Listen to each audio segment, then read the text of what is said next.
A portion of this video is sponsored by Skillshare. We're not even halfway through the month of March and we're already getting flagship devices at a steady pace for 2021, and the latest device is the Oppo Find X3 Pro.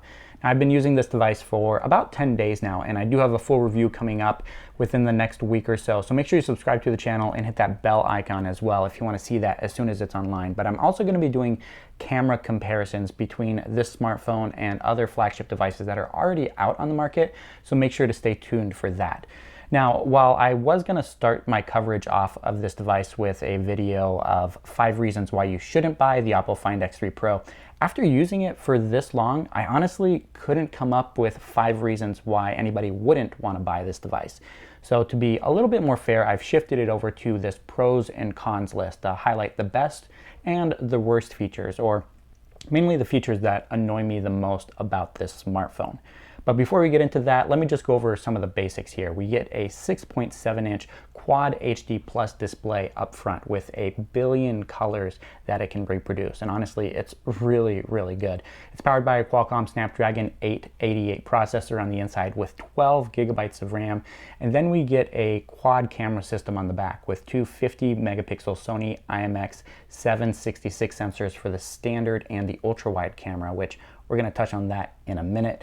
A micro camera, which is completely unique from anything else that we've ever seen before, and then a 13 megapixel, not an ultra wide, already touched on that, but a 13 megapixel zoom camera on the back. And then for the front facing selfie camera that peeks through the display, it is a 32 megapixel sensor. So now that we've gotten over the basics, let's jump into the pros of this device. And I think a lot of people will not agree with me on this one, but I think the design here is a big pro. As you can see, it has a shiny glass back finish on the back. This is technically glass, but if you take a look at it, it's more of a silver color with the reflections. And the downside here is, of course, it is a fingerprint magnet, but it is so glossy on the back that the fingerprints are extremely easy to wipe away.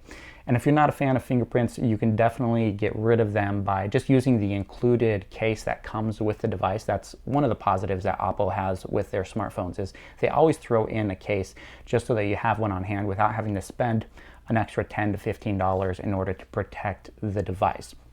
But with that design, I also want to highlight the unique camera module on the back of the phone, where it's not a separate bump, but it's built in to the glass back, gives it this cool, unique feature that looks more like a mound than anything else. Now, a lot of people are complaining, I've seen complaints about this design simply because it doesn't look really good when photographed. But honestly, once you get it into your hand, it looks pretty amazing. I'm a big fan of this design because it's simply unique and there's really nothing else on the market that's like it. One of the other items that I definitely want to put in the pros column is the phone's display. Now, I've already touched on some of the specs already with its 6.7-inch size, Quad HD Plus resolution, and 120 Hz refresh rate, which may sound like a lot of other devices that are currently on the market and that we saw last year, but this one is a little bit special. The color accuracy seems to be really good, a lot better than what we've seen on some other devices, specifically Samsung devices, which seem to have a little bit more punch than they really need. And it probably comes down to being able to display 1 billion different colors, so it doesn't have to exaggerate certain colors to make up for some that might be missing in between. One of the other things that I really love is that Oppo has also added a color calibration specifically for people who suffer from color blindness. For those who don't know, 1 out of 12 males and 1 out of 200 females suffer from some level of color blindness, and they have specific tuning that allows people to individualize the colors on the display so that they see them more accurately, more to what those who don't suffer from color blindness do, allowing for a much higher level of enjoyment. On top of that, you also get a 1300 nits peak brightness, which makes this one of the best displays to use while out and about outdoors in direct sunlight, something that a lot more of us are doing now that the weather is getting better. Of course, another item that I want to put in the pros list for the Oppo Find X3 Pro is its performance. As you know, it's running a Snapdragon 888 processor with 12 gigabytes of RAM, So if you are a mobile gamer and love peak performance, this device will definitely do the trick. It can get a little bit hot if you are playing games for 30 minutes or up to an hour, but nothing that really slowed it down too much. If you're playing Call of Duty Mobile or PUBG or Fortnite, this thing will definitely do the trick.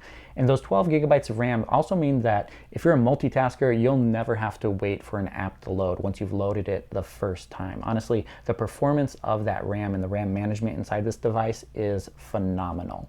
But that brings us to the first con on the list, and that has to do with the phone's battery. Now, it does have a 4,500 milliamp hour cell, which seems like it should be enough to keep this device powered up for hours on end. And in regular use, it can make it through a full day without any issues. But if you are someone who wants to take advantage of the Quad HD Plus resolution and also the 120 Hertz refresh rate, and you're planning on gaming on this phone for multiple hours a day, that battery life takes a significant hit. On a couple different occasions, I loaded up Call of Duty Mobile and made it through a couple hours of gaming, and then finding out that I was already at 50% battery life, something that I didn't experience on devices like the Galaxy S21 Ultra. So just keep that in mind. Of course, there is a positive here, the Pro, with 65 watt fast charging with Oppo's VOOC charging or VOOC charging. And they also have wireless VOOC charging as well if you have one of their wireless chargers that will also top off this battery in less than an hour. The nice thing is, though, they also have a unique battery management system that will, with artificial intelligence, detect when you're charging it based off of your usage habits. And if it figures out that you're plugging it in overnight, it will reduce the charging rate so that it will be fully charged by the time you wake up in the morning, so that the battery longevity on this device lasts more than a couple years, because as we all know, charging your device faster kills it quicker. But if you're charging it on a regular basis overnight, it's going to have that slower charging speed, which is a nice touch. Now, one of the things I'm most excited about with this device is the quad camera system on the back of the phone, which will allow you to take some pretty incredible pictures. But so will the sponsor of this video, Skillshare. If you're not familiar with Skillshare, it's an online platform that's designed to help you learn new skills with unlimited access to thousands of classes with hands-on projects and community feedback. It honestly doesn't matter if you're looking to become a better cook, learn Photoshop for the very first time, or become a master coder. Skillshare has a class for you. Personally, I've been using Skillshare for the last couple months to improve my photography skills, since it's something that I do on a regular basis for personal reasons, but also for work and videos like this. Anyone can take a picture with a DSLR or a smartphone because the tools are really easy to use these days. But the knowledge that I've gotten through Skillshare's fundamentals of photo editing class have been invaluable and have allowed me to fine-tune my work and deliver images that are a lot more compelling than they were before. The courses are extremely engaging with great videos that allow you to follow along and a ton of extra materials that have helped guide me through the editing process and allowed me to learn on my own pace. As a sponsor for this video, Skillshare is offering a free trial of its premium membership to the first 1,000 of my subscribers who join by clicking on the link in the description below. And that brings us back to the cameras on the Oppo Find X3 Pro.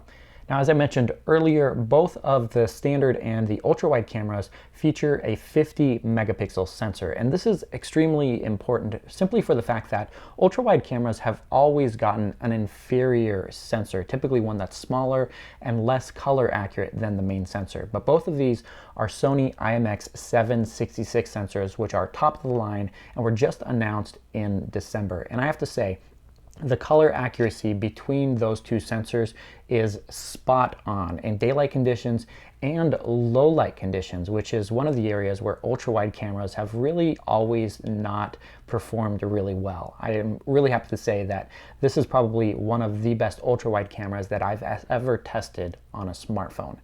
And that brings us to something that's neither a pro nor a con, and that has to be the micro camera on the back of this phone. It's a 3 megapixel sensor, and it's completely different than all of the macro cameras that you see. They're really focusing this more as a periscope, not as periscope, a microscope camera, which allows you to get really close into a subject and capture an image. Honestly, like, you simply have to touch the object and it's illuminated by the ring light on the back. Now this is very interesting because it's 30 or 60x magnification, which if you put it up to the display on another smartphone, you can see the sub-pixel layout of that display, or put it up to a piece of cloth or material and you can see the individual threads up really close. If you have children, this is going to be extremely entertaining for them to run around and take pictures of things to see what they're actually made up of. But as a regular person, someone who captures photos of their family or something on vacation, it's not going to be something that most people are going to use that often after that initial phase of excitement wears off. But honestly, I'd love to see this as a standalone feature, something that can be paired to a smartphone or a tablet in the education space for children to explore the world around them and, you know, really get up and close with the objects that make up our lives, which could be something interesting for someone else or even Oppo to explore at that. And that brings me to the final item on my list, which is a con. And if you've seen any of my previous videos, you probably already know this by now, but I'm not a fan of the phone's size. I simply don't think that there's really much benefit of having a 6.7-inch display and having a device this large, especially if you don't get a larger battery to go along with it. Compared to the Galaxy S21 Ultra, which has an additional 500 milliamps of battery power, this one here just leaves me disappointed. If the device could last an extra hour or two into the day or give me an extra hour of gaming time on the device, that size could definitely be justified. But with battery performance the way it is and the size of this phone the way it is, I think a smaller device would have been a little bit better. And that's going to do it for my pros and cons list for the Oppo Find X3 Pro. Let me know what you think of this device and whether or not you agree with the items that I've pointed out today. For my full review and camera comparisons, make sure you subscribe to the channel. Stay tuned for those. Thank you guys so much for watching, and I'll catch you in the next one.